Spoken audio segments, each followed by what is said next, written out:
ಸ್ಪಂದನ ಮಹಿಳಾ ಮಂಡಳ ರೋಣ ಇವರ ವತಿಯಿಂದ ವಿಶ್ವ ಅಂತಾರಾಷ್ಟ್ರೀಯ ಮಹಿಳಾ ದಿನಾಚರಣೆ ಪ್ರಯುಕ್ತ ವಿವಿಧ ಸ್ಪರ್ಧೆಗಳನ್ನು ಆಯೋಜನೆ ಮಾಡಲಾಯಿತು.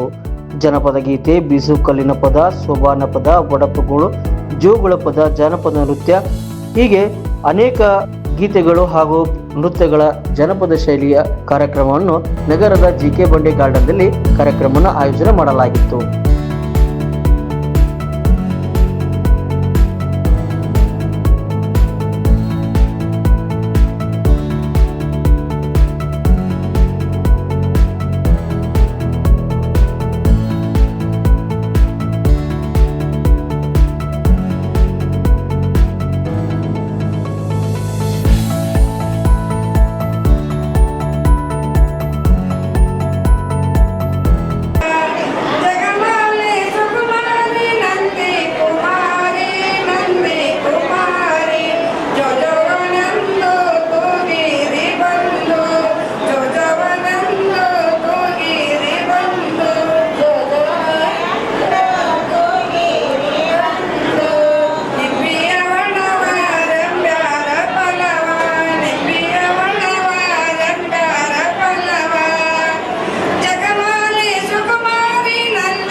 ಮೊದಲಾಗಿ ಈ ಭಾಗದ ಆರಾಧ್ಯ ದೈವ ಆದಂಥ ಕಾಲಕಾಲೇಶ್ವರನ್ನು ನನ್ನ ಹೃದಯ ಮಂದಿರದಲ್ಲಿ ಸ್ಮರಿಸುತ್ತಾ ಮತ್ತು ಇವತ್ತು ಸ್ಪಂದನ ಮಹಿಳಾ ಮಂಡಳಿ ವತಿಯಿಂದ ಅಂತಾರಾಷ್ಟ್ರೀಯ ಮಹಿಳಾ ದಿನಾಚರಣೆ ಅಂಗವಾಗಿ ಅನೇಕ ಕಾರ್ಯಕ್ರಮಗಳು ಆಯೋಜಿಸಲಾಗಿತ್ತು.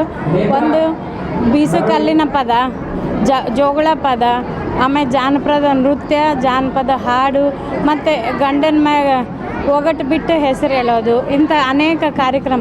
ಯಾಕಪ್ಪ ಇವೆಲ್ಲ ಇಟ್ಕೊಳ್ತಾ ಇದ್ದೀವಿ ಅಂತಂದ್ರೆ, ನಾವು ಹಳೆ ಸಂಸ್ಕೃತಿ, ನಮ್ಮ ಪದ್ಧತಿ, ಆಚಾರ ವಿಚಾರ ಏನಿದ್ದು ಅವೆಲ್ಲ ನಶಿಸಾಕತ್ತವ. ಇವತ್ತು ನಾವು ಹಳ್ಳಿ ಒಳಗಿದ್ದರೂ ಕೂಡ ಇವೆಲ್ಲ ಜಾನಪದ ನೃತ್ಯ ನಮ್ಮ ಏನು ದಿನನಿತ್ಯ ಜೀವನದಲ್ಲಿ ಇಂಥವೆಲ್ಲ ನಮಗೆ ಬೇಕಾಗ್ಯಾವ, ಅವೆಲ್ಲ ಅಳ್ಸಕತ್ತಾವ. ಅದಕ್ಕಾಗಿ ಯೋಚನೆ ಮಾಡಿ ನಾವು ಇಂಥ ಕಾರ್ಯಕ್ರಮ ಆಗಬೇಕು ಅಂಥೇಳಿ ಬರೀ ಇಲ್ಲೊಂದೇ ಅಲ್ಲ, ನಾವು ರೋಣ, ಗಜೇಂದ್ರಗಡ ಮತ್ತು ನೆರೆಗಲ್ಲು, ಆಮೇಲೆ ಡಂಬಳ, ಹಿಂಗೆ ಬೇರೆ ಬೇರೆ ಇದ್ರ ಕಡೆ ಇವತ್ತಿನ ದಿವಸ ನಾವೇನು ಮಾಡೀವಿ, ಗಜೇಂದ್ರಗಡ ಮತ್ತು ಸುತ್ತಮುತ್ತಲ ಹಳ್ಳಿ ಕಡೆಯಲ್ಲಿಂದ ಬಂದಾರ. ಇವತ್ತು ನಿಜವಾಗ್ಲೂ ಕೂಡ ತಾಯಂದಿರು ಎಲ್ಲರನ್ನು ಸ್ಪರ್ಧೆಗಳನ್ನ ನೋಡಿದರೆ ತುಂಬ ಖುಷಿ ಆಯ್ತು ರೀ. ಇವತ್ತೇನಪ್ಪ ಅಂತಂದ್ರೆ ನಾವು ಭಾಳಷ್ಟು ಜನ ಒಂದು 60-70 ಪಾರ್ಟಿಸಿಪೆಂಟ್ ಇರ್ಬೋದು ಅಂದ್ಕೊಂಡ್ವಿ. ಆಗಲಿ ಸುಮಾರು 710ಕ್ಕೆ ಬಂದು ನಿಂತದ್ದು ನಾವು ಸಾಕಂದ್ರೆ ಇನ್ನೂ ಬರ್ತಾನೆ ಇದ್ದಾವೆ. ಹಂಗಾಗಿ ತುಂಬ ಖುಷಿ. ಅಜ್ಜಿಗಳಂತೂ ಎಷ್ಟು ಹುರುಪಲ್ಲೇ ಬಂದಾರ ಎಲ್ಲರೂ ಕಾರ್ಯಕ್ರಮಕ್ಕೆ ಬಂದು. ಈ ಹಾಡುಗಳು ನೀವು ಇನ್ನೂ ನೋಡ್ತಾ ಇದ್ದೀರಿ, ಇನ್ನೂ ಹಾಡುಗಳು ನಡೆದಾವ. ಒಂದು ಕಡೆ ಜೋಗಳ ಹಾಡು ನಡೆದೈತೆ, ಒಂದು ಕಡೆ ಗಂಡನ ಒಗಟು ಹೇಳೋದು ಬೇರೆ ಬೇರೆ ಕಡೆ. ಇದು ಇಂಥ ಕಾರ್ಯಕ್ರಮ ವಿಭಿನ್ನವಾಗಿ ನಾವು ಇಟ್ಕೊಂಡಿವಿ. ಅದಕ್ಕೆ ಇಲ್ಲಿನ ಜನ ಎಲ್ಲ ಕಡೆಲಿಂದ ನಮಗೆ ಪ್ರೋತ್ಸಾಹ ಸಿಕ್ಕಿತು. ಕೇವಲ ಮಹಿಳೆಯರಿಗಿಟ್ಟರು ಕೂಡ ಸಾಕಷ್ಟು ಅಣ್ಣ ತಮ್ಮಂದರು ಕೂಡ ಇದಕ್ಕೆ ಸಹಕಾರ ಕೊಟ್ಟರು. ಎಲ್ಲ ಒಟ್ಟಾಗಿ ಎಲ್ಲ ಕಡೆಲಿಂದ ಈ ಕಾರ್ಯಕ್ರಮ ಯಶಸ್ವಿ ಆಗೈತೆ. ತುಂಬ ಖುಷಿ ಆಯಿತು. ಇದು ಏನಪ್ಪ ಇವತ್ತು ಬಹುಮತಿ ಗೆದ್ರೆ ಬಿಟ್ಟರೆ ಅದು ಮುಖ್ಯ ಅಲ್ಲ, ಪಾರ್ಟಿಸಿಪೆಂಟ್ ಮಾಡಿದರು ಅದು ಅವ್ರ ಮುಖದಲ್ಲಿ ಖುಷಿ ನಾನು ನೋಡಕತ್ತೀನಿ. ಆಮೇಲೆ ನನಗೂ ಭಾಳ ಖುಷಿ ಆಯಿತು. ಅದು ಮುಖ್ಯ ಆಗೈತೆ ರೀ ಅಂತೇಳಿ. ಇನ್ನು ಬೇರೆ ಬೇರೆ ಭಾಗದಲ್ಲಿ ನೆರೆಗಲ್ಲಲ್ಲಿ ನಾಳೆ 1ನೇ ತಾರೀಕು ಇಟ್ಕೊಂಡಿವಿ. ಮತ್ತು ಅಂತಾರಾಷ್ಟ್ರೀಯ ಮಹಿಳಾ ದಿನಾಚರಣೆ 8ನೇ ತಾರೀಕು ಕೂಡ ನಾವು ಡಂಬಳಲ್ಲಿ ಇಟ್ಕೊಂಡಿವಿ. ರೋಣದಲ್ಲಿ ಅದೇ ಥರ 15ನೇ ತಾರೀಕು ಇಟ್ಕೊಂಡು ಇವೆಲ್ಲ ಕಾರ್ಯಕ್ರಮ ಇಲ್ಲೊಂದೇ ಅಲ್ಲ, ಅಲ್ಲಿ ಕೂಡ ಯಶಸ್ವಿ ಆಗುತ್ತಾ ನಮ್ಮ ಕಾರ್ಯಕ್ರಮ ಅಂತ ಹೇಳುತ್ತಾ ನಾನು 2 ಮಾತು ಮುಗಿಸ್ತೀನಿ. ನಮಸ್ಕಾರ.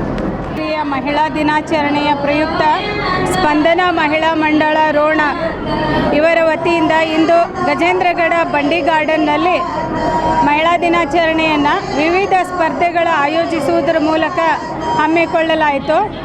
ಜಾನಪದ ಗೀತೆ, ಜಾನಪದ ನೃತ್ಯ, ಜೋಗಳ ಪದ, ಬೀಸುಕಲ್ಲಿನ ಪದ ಹಾಗೂ ಒಡಪು ಹೀಗೆ 6 ವಿಭಾಗಗಳಲ್ಲಿ ಕಾರ್ಯಕ್ರಮಗಳನ್ನು ಯಶಸ್ವಿಯಾಗಿ ನಡೆಸಿ ಬಹಳ ವಿಜೃಂಭಣೆಯಿಂದ ಈ ಮಹಿಳಾ ದಿನಾಚರಣೆಯನ್ನು ಆಚರಿಸಲಾಯಿತು. ಸುತ್ತ 10 ಹಳ್ಳಿಯಿಂದ ಜನ ಬಹಳ ಉತ್ಸುಕತೆಯಿಂದ ಇಲ್ಲಿ ಆಗಮಿಸಿ ಕಾರ್ಯಕ್ರಮದಲ್ಲಿ ಭಾಗವಹಿಸಿದ್ದು ನಿಜಕ್ಕೂ ಬಹಳ ಸಂತೋಷ ಅನ್ನಿಸ್ತಾ ಇದೆ. ಇದಕ್ಕೆ ಕಾರಣೀಕರ್ತರಾಗಿರ್ತಕ್ಕಂಥ ಹಲವಾರು ಮಂದಿ ಅವರೆಲ್ಲರಿಗೂ ನಾವು ಈ ಕಾರ್ಯಕ್ರಮದ ಮೂಲಕ ಕೃತಜ್ಞತೆಗಳನ್ನು ಸಲ್ಲಿಸಲಿಕ್ಕೆ ಇಷ್ಟಪಡ್ತೀವಿ. ಹೀಗೆ ಜನರಿಗೆ ನಾವು ಅವರಲ್ಲಿರ್ತಕ್ಕಂಥ ಕಲೆಯನ್ನು ಮುಂದಿನ ಪೀಳಿಗೆಗೆ ಉಳಿಸ್ಕೊಂಡು ಹೋಗಲಿಕ್ಕೆ ನಾವು ಕಲ್ತಂಥವರು ಅವರಿಗೆ ಮಾರ್ಗದರ್ಶನವನ್ನು ಹೇಳಿಕೊಡ್ಬೇಕು. ನಾವು 4 ಮಂದಿಗೆ ಹೇಳಿದರೆ ಅವರು ಇನ್ನೂ 4 ಜನರಿಗೆ ಆ ವಿಷಯವನ್ನು ತಿಳಿಸ್ತಾರೆ. ಕಲೆ ಮುಂದಿನ ತಲೆಮಾರಿಗಳೇ ಅದು ವಿಸ್ತರಣೆ ಆಗಬೇಕು. ಯಾರು ಕರೀತಾರಲ್ಲ ಅವರನ್ನು ಅಲ್ಲೇ ಮುದುಡಿ ಮಾಡೋದ್ರ ಬದಲು ಅವ್ರಿಗೆ ಬೆಲೆ ಕೊಡಬೇಕು, ಪ್ರೋತ್ಸಾಹ ಕೊಡಬೇಕು. ಅಂದಾಗ ಇಂಥ ಕಲೆ ಸಾಹಿತ್ಯ ದೇಶದಲ್ಲಿ, ನಮ್ಮ ರಾಜ್ಯದಲ್ಲಿ, ನಮ್ಮ ಇಂಥ ಗಜೇಂದ್ರಗಡದಲ್ಲಿ ಕಲೆಗೆ ಒಂದು ಬೆಲೆ ಸಿಗುತ್ತೆ ಅಂತ ಹೇಳೋದ್ರ ಮೂಲಕ ನನ್ನ 2 ಮಾತುಗಳನ್ನು ಮುಗಿಸ್ತೀನಿ. ನಮಸ್ತೆ. ಎಲ್ರಿಗೂ ನಮಸ್ತೆ.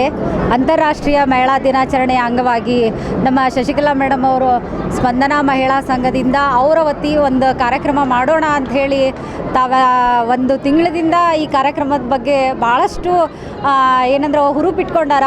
ಆ ಹುರುಪಿಗೆ ತಕ್ಕಂಗೆ ಈ ಎಲ್ಲ ಹೆಣ್ಮಕ್ಳು ಅವರಿಗೆ ಸ್ಪಂದನೆ ಕೊಟ್ಟಿದ್ದಾರ ಅಂತ ಹೇಳ್ತಾ ಈ ಕಾರ್ಯಕ್ರಮದ ಬಗ್ಗೆ ಎಲ್ಲರೂ ಭಾಳ ಹೋಪ್ ಇಟ್ಕೊಂಡಿದ್ರು. ಏನಪ್ಪ ಅಂದ್ರೆ ಇಂಥ ಒಂದು ಕಾರ್ಯಕ್ರಮ ಗಜೇಂದ್ರಗಡದಾಗ ಹೆಣ್ಮಕ್ಳಿಗೆ ಸಪೋರ್ಟಿಂಗ್ ಆಗಿ ಅದು ನಮ್ಮ ಈ ಒಂದು ಹಳ್ಳಿ ಸೊಡಗು, ಆಮೇಲೆ ವಯಸ್ಸಾದಂಥ ಅಜ್ಜಿಗಳಿಗಿರ್ಬೋದು, ಆಂಟಿಗಳಿಗೆ, ಇವ್ರಿಗೆಲ್ಲ ಅವರು ಪ್ರೋತ್ಸಾಹ ಕೊಡೋದು ನೋಡಿದ್ರೆ ಅವ್ರಿಗೆ ಇನ್ನೂ ಹೆಚ್ಚು ಅವಕಾಶಗಳು ಸಿಗಲಿ, ವರ್ಷ ಇದೇ ಥರ ಕಾರ್ಯಕ್ರಮ ಕೊಡಲಿ, ನಮ್ಮ ಮಹಿಳಾ ದಿನಾಚರಣೆ ಒಂದು ಹಬ್ಬ, ಒಂದು ದೀಪಾವಳಿ ಹಬ್ಬ ಥರ ಆಗಲಿ ಅನ್ನೋದು ನಮ್ಮೆಲ್ಲರ ಆಸೆ. ನನ್ನ ಹೆಸರು ರೇಣುಕಾ ಹೇವೂರ್ ಅಂತ ಹೇಳಿ. ನಂದು ಕನಸು ಸೇವಾ ಫೌಂಡೇಶನ್ ಇದೆ. ಮೇಡಮ್ ಅವರು ನನಗೆ ಕಾರ್ಯಕ್ರಮಕ್ಕೆ ಕರೆದು ಅವರಿಗೆ ನಾನು ಒಂದು ಅಭಿನಂದನೆ ಹೇಳೋಕ್ಕೆ ಇಷ್ಟಪಡ್ತೇನೆ. ಮತ್ತು ಇನ್ನಿಷ್ಟು ಮಾತಾಡೋಕ್ಕೆ ಅವಕಾಶ ಮಾಡಿಕೊಟ್ಟಂಥ ನಮ್ಮ ಚಾನಲ್ಗೆ ಅವರಂತ ಇವತ್ತು ಗಜೇಂದ್ರಗಡ ಭಾಗದಾಗ ಅಂತಾರಾಷ್ಟ್ರೀಯ ಮಹಿಳಾ ದಿನಾಚರಣೆ ನಿಮಿತ್ತವಾಗಿ ಮಹಿಳೆಯರಿಗೆ ಸ್ಪಂದನಾ ಮಹಿಳಾ ಮಂಡಳ ವತಿಯಿಂದ ಇವತ್ತು ಶಶಿಕಲಾ ಮೇಡಮ್ ಅವರು ಎಲ್ಲ ಗ್ರಾಮೀಣ ಭಾಗದಲ್ಲಿರ್ತಕ್ಕಂಥ ಮಹಿಳೆಯರನ್ನು ಕೂಡಿಸಿಕೊಂಡು ಸಿಟಿ ಲೆವೆಲ್ನಾಗ ಏನು ಇವತ್ತು ಮಹಿಳಾ ದಿನಾಚರಣೆ ಮಾಡ್ತೀವಿ, ಬೇರೆ ಬೇರೆ ಕಾರ್ಯಕ್ರಮನ ಇಟ್ಕೊತೀವಿ. ಮೇಡಮ್ ಅವ್ರು ಇವತ್ತು ಗ್ರಾಮೀಣ ಭಾಗದ ಇರ್ತಕ್ಕಂಥ ಮಹಿಳೆಯರಿಗೆ ಹೆಚ್ಚು ಒತ್ತು ಕೊಟ್ಟು ಗ್ರಾಮೀಣ ಭಾಗದಲ್ಲಿರ್ತಕ್ಕಂಥ ಇವತ್ತೇನು ಹಾಡಿರ್ಬೋದು, ಜಾನಪದ ಇರ್ಬೋದು, ಸೋಬಾನ್ ಪದ ಇರ್ಬೋದು, ಜಾನಪದ ನೃತ್ಯ ಇರ್ಬೋದು, ಜೋಗಳ ಪದ, ಇಂಥ ಕಾರ್ಯಕ್ರಮಗಳು ನಶಿಸಿ ಹೋಗಬಾರ್ದು. ಹಿಂದಿನ ಅಜ್ಜಿಯವ್ರು ಏನು ಹಾಡ್ತಾರೆ ಅವೆಲ್ಲ ಉಳಿಬೇಕನ್ನೋದನ್ನು ತಿಳ್ಕೊಂಡು ಇವತ್ತು ಶಶಿಕಲಾ ಮೇಡಮ್ ಅವರು ಒತ್ತು ಕೊಟ್ಟು ಅವರು ಜನರ ಜೊತೆ ಭಾಳ ಒಡನಾಟ ಇಟ್ಕೊಂಡು ಗ್ರಾಮೀಣ ಭಾಗದ ಜನರಿಗೆ ಮೇಡಮ್ ಅವ್ರು ಇವತ್ತು ಹೆಚ್ಚು ಒತ್ತು ಕೊಡ್ತಾರೆ. ಇಂಥ ಕಾರ್ಯಕ್ರಮವನ್ನು ಮಾಡ್ತಾರೆ. ಹೆಣ್ಮಕ್ಳಿಗೆ ಯಾವುದೇ ಕಾರ್ಯಕ್ರಮದಲ್ಲಿ ಭಾಗವಹಿಸ್ಬೇಕಂತ ಅವರು ಎಲ್ಲ ಹಳ್ಳಿಗಳಿಗೆ ಅಡ್ಡಾಡ್ತಾರೆ. ಎಲ್ಲರಿಗೆ ಹೆಣ್ಮಕ್ಳು ಕರ್ಕೊಂಡು ತಮ್ಮ ಕ್ಷೇತ್ರದಾಗ ಎಲ್ಲರೂ ಹೆಣ್ಮಕ್ಳು ಹಳ್ಳಿಯವರು ಅವ್ರಿಗೆ ಭಾಗವಹಿಸಲು ಕಾರ್ಯಕ್ರಮ ಕೊಡಬೇಕಂತ ಇವತ್ತು ಗಜೇಂದ್ರ ಭಾಗದಾಗ ಇಂಥ ಕಾರ್ಯಕ್ರಮವನ್ನು ಹಮ್ಮಿಕೊಂಡ್ರೆ ಮೇಡಮ್ ಅವರು ಎಲ್ಲ ಏನು ತಿಳ್ಕೊಂಡಿದ್ದಾರೆ ಅದಕ್ಕಿಂತ ಏನು 50, 60, 70 ಇವತ್ತು ಸ್ಪರ್ಧಾ ಇತ್ತು ಅಂತ ತಿಳ್ಕೊಂಡಿವಿ. ಅದಕ್ಕಿಂತ ಮಿಕ್ಕಿ ಹೆಚ್ಚು 220, 25 ಜನ ಭಾಗವಹಿಸ್ಯಾರಂದ್ರೆ ನಮಗೆಲ್ಲ ಭಾಳ ತಾಲೂಕಿನಾಗ ಭಾಳ ಖುಷಿ ಪಡ್ತೀವಿ. ಏನಂದ್ರೆ ಇದೆಲ್ಲ ಮೇಡಮರ ಶ್ರಮ ಅಂತೀವಿ. ಅವರೆಲ್ಲ ಜನರು ಕೂಡ ಒಡನಾಟ ಇದ್ದಿದ್ದನ್ನು ನೋಡಿದ ಎಲ್ಲ ಜನರು ಇಷ್ಟು ಬರ್ತಾರಂತ ನಾವು ಭಾವಿಸ್ತೀವಿ. ಇನ್ನೂ ಹೆಚ್ಚಿನ ರೀತಿಯಲ್ಲಿ ಇಂಥ ಕಾರ್ಯಕ್ರಮವನ್ನು ಶಶಿಕಲಾ ಮೇಡಮ್ ಅವರು ಮಾಡಲಿ, ಮಹಿಳೆಯರಿಗಾಗಿ ನಾವು ಮಾಡ್ತೀವಿ. ಇನ್ನೂ ಅಂತಾರಾಷ್ಟ್ರೀಯ ಮಹಿಳಾ ದಿನಾಚರಣೆ ರೋಣದಲ್ಲಿ ಮಾಡ್ತೀವಿ, ನೆರೆಗಲ್ಲಿ ಮಾಡ್ತೀವಿ, ಡಂಬಳ ಹೋಬಳಿಯಲ್ಲಿ ಮಾಡ್ತೀವಿ. ಎಲ್ಲ ರೀತಿ ಕಾರ್ಯಕ್ರಮವನ್ನು ಮಹಿಳೆಯರಿಗಾಗಿ ಶಶಿಕಲಾ ಮೇಡಮ್ ಅವರು ಇನ್ನೂ ಕಾರ್ಯಕ್ರಮವನ್ನು ಇಟ್ಕೊಂಡ್ರೆ ಅದ್ರಾಗ ಎಲ್ಲರೂ ಭಾಗವಹಿಸಲಿ ಅನ್ನುವಂಥದ್ದನ್ನು ಹೇಳ್ತೀವಿ ನಾವು. ಸ್ಪಂದನಾ ಮಹಿಳಾ ಮಂಡಳಿ ವತಿಯಿಂದ ಒಂದು ಕಾರ್ಯಕ್ರಮ ಆಯೋಜಿಸಲಾಗಿದೆ.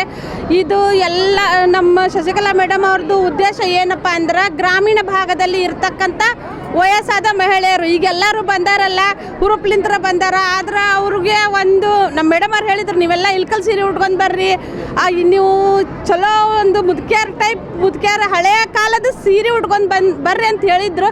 ಅದೇ ಪ್ರಕಾರ ಅವ್ರು ಹುರುಪ್ಲಿಂತ್ರ ಬಂದಾರ. ಒಂದು ದಿವಸದ ದುಡಿಮೆ ಬಿಟ್ಟು ನಮ್ಮ ಮೇಡಮ್ ಅವ್ರ ಒಂದು ಮಹಿಳಾ ಫಂಕ್ಷನದ ಬಗ್ಗೆ ಬಂದಾರ. ಅವರು ಬಹುಮಾನಕ್ಕಿಂತ ನಮಗೆ ಅವಕಾಶ ಕೊಟ್ಟಿದ್ದು ಮಹತ್ವ ಅಂತ ನಮ್ಮ ಮುಂದೆ ಹೇಳ್ಯಾರ. ಅವ್ರಿಗೆ ತುಂಬ ಹೃದಯ ಧನ್ಯವಾದ ಹೇಳುತ್ತಾ ನಮ್ಮ ಮೇಡಮ್ ಅವರು ಇದೇ ರೀತಿ ಮುಂದೆ ಸಾಗಲಿ ಅಂತ ಹೆಮ್ಮೆಯಿಂದ ಹೇಳುತ್ತಾ ನನ್ನ ಮಾತು ಮುಗಿಸುತ್ತೇನೆ. ನಾಜ್ ಬೇಗಂ ಎಲಿಗಾರ್ ಅಂತ ರೋಣ. ನಮಸ್ಕಾರ, ನಾವು ರಶ್ಮಿ ಅಂತ ರೋಣದವರು. ಸ್ಪಂದನಾ ಮಹಿಳಾ ಇದರಿಂದ ನಾವೇ ಇಲ್ಲಿ ಇದನ್ನು ಕಾರ್ಯಕ್ರಮನ ಆಯೋಜಿಸುವಂತ ನಮಗೆ ತುಂಬ ಖುಷಿ ಆಗ್ತಾ ಇದೆ. ಹಳ್ಳಿ ವಾತಾವರಣದ ಪ್ರತಿಯೊಂದು ಹೆಣ್ಮಕ್ಳು ಮನೆಯಲ್ಲಿ ಇವಾಗ ಮೊಬೈಲ್ ಯುಗದಲ್ಲಿ ನಾವು ಮೊಬೈಲ್ನ ನೋಡ್ಕೊಂಡು ಟೈಮ್ ಕಳೀತಿರ್ತೀವಿ. ಅಂಥ ವಿಷಯದಾಗ ಇವತ್ತಿಲ್ಲಿ ಎಷ್ಟೋ 70-80 ವಯಸ್ಸಿನ ಅಮ್ಮಂದಿರು ನೋಡ್ತೀವಿ. ಪ್ರತಿಯೊಂದು ಇವತ್ತಿಲ್ಲಿ ಯಾರಿಗೂ ಅವಕಾಶ ಇಲ್ಲೋ ಅನ್ನೋಂಗಿಲ್ಲ, ಎಲ್ಲರೂ ಸೇರಿ ಬಂದು ಇಲ್ಲಿ ಅವಕಾಶ ತೊಗೊಂಡು ಪ್ರತಿಯೊಂದು ಅವ್ರವ್ರ ಕಲೆ ಏನಿದೇನೋ, ಜಾನಪದ ನೃತ್ಯನೋ ಇಲ್ಲ ಜೋಗಳ ಪದನೋ ಪ್ರತಿಯೊಂದೂ ಅವ್ರಿಗೆ ಇಲ್ಲಿ ಅವಕಾಶ ಮಾಡಿಕೊಟ್ಟು ಅವರಿಂದ ನಾವು ಅದನ್ನು ನೋಡಿ ಅವ್ರಿಗೆ ನಾವು ಜಜ್ಮೆಂಟ್ ಕೂಡ ಕೊಟ್ಟು ಅವರಲ್ಲಿ ಖುಷಿಯಿಂದ ಪಾರ್ಟಿಸಿಪೇಟ್ ಮಾಡಿರೋದನ್ನು ನಮಗೆ ನೋಡೋಕೆ ತುಂಬ ಖುಷಿ ಆಗುತ್ತೆ. ಪ್ರತಿಯೊಬ್ಬರು ಈ ಥರ ಎಲ್ಲರೂ ಮಹಿಳೆಯರು ಮನೆ ಬಿಟ್ಟು ಹೊರಗೆ ಬಂದು ಇವಾಗ ಒಂದು ಜಾತ್ರೆ ಥರ ಮಾಡಕತ್ತೀವಿ. ಇದು ಎಲ್ಲ ಮಹಿಳೆಯರು ಪ್ರತಿದಿನ ಯಾರೂ ಮಾಡೋಕ್ಕಾಗಲ್ಲ. ಪ್ರತಿನೂ ಅವರು ಒಂದು ಕೆಲಸನ ಬದಿಗಿಟ್ಟು ಇವತ್ತು ಬಂದು ನಾವು ಇದನ್ನ ಕಾರ್ಯಕ್ರಮ ಹಮ್ಮಿಕೊಂಡಿದ್ದಕ್ಕೆ ಶಶಿಕಲಾ ಮೇಡಮ್ ಅವರಿಗೂ ಹಾಗೂ ನಮ್ಮೆಲ್ಲ ಸದಸ್ಯರು ಪ್ರತಿ ಎಲ್ಲ ಹೆಣ್ಮಕ್ಳಿಗೂ ಹೃತ್ಪೂರ್ವಕ ಧನ್ಯವಾದಗಳನ್ನು ತಿಳಿಸ್ತೇವೆ. Thank you. ನನ್ನ ಹೆಸರು ಸೈದಾಬಿ ಜಂಗಿ ಅಂತ. ನಮ್ಮ ಮೇಡಮ್ ಅವ್ರು ಇವತ್ತು ಈ ಸಂಘ ಕೂಡಿಸಿ ಮಂದಿ ಕೂಡಿಸಿ ಮಾಡಿದ್ದಕ್ಕೆ ನಮಗೆ ಭಾಳ ಖುಷಿ ಅನ್ಸೈತಿ. ಯಾರು ಹೆಣ್ಮಕ್ಳು ಒಳಗಿರಬೇಡ್ರಿ, ಹೊರಗೆ ಬಂದು ನಮ್ಮ ಬಲ ತೋರಿಸ್ಬೇಕು. ನಮ್ಮ ಬಲ ತೋರಿಸಿದ್ರೆ ನಾವು ಯಶಸ್ವಿನ ಆಗೋದು. ಎಲ್ಲದಕ್ಕೂ ಗಂಡು ಮಕ್ಳು ಹೋಗ್ಬೇಕಂದ್ರೆ ಆಗಂಗಿಲ್ಲ. ಹೆಣ್ಮಕ್ಳು ಬಂದು ನಾವು ಏನು ಅನ್ನೋದು ತೋರಿಸಿ ಇಷ್ಟು ಬಳಗ ಕೂಡಿಸಿ ಮೇಡಮ್ ಅವ್ರು ನಮಗೆಲ್ಲ ಭಾಳ ಅನುಕೂಲ ಮಾಡಿಕೊಟ್ಟಾರೆ. ಎಲ್ಲ ಕಡೆಯೂ ಬರ್ತಾರೆ, ಬಡವ್ರು ಆಧಾರವರು. ಮೇಡಮ್ ಅವರು ಶಶಿಕಲಾ ಮೇಡಮ್ ಅವ್ರು ಅಂದ್ರೆ ನಮಗೆ ಭಾಳ ಖುಷಿ, ಭಾಳ ಹೆಮ್ಮೆಯಿಂದ ಅವ್ರು ಎಲ್ಲರನ್ನೂ ಕರೀತಾರೆ, ಎಲ್ಲರಿಗೂ ಟ್ಯಾಂಕ್ಸ್ ಕೊಡ್ತಾರೆ, ಎಲ್ಲರನ್ನೂ ಬಾ ಅಂತ ಕರೀತಾರೆ. ಆದ್ರೆ ನಾವು ಮಳೆಯರು ಎಲ್ಲರೂ ಅವ್ರ ಹಿಂದೆ ಬೆನ್ನು ಬಿದ್ದು ಅವ್ರ ಬೆನ್ನೆಲುಬಾಗಿ ನಿಂತು ನಾವು ಅವ್ರಿಗೆ ಯಾವ ಮಾತಿಗೂ ಯಶಸ್ವಿಯಾಗಿ ನಾವು ಗೆಲ್ಲಿಸ್ಬೇಕಂತ ನಾನು ಎರಡು ಮಾತನ್ನು ಮುಗಿಸ್ತೀನಿ.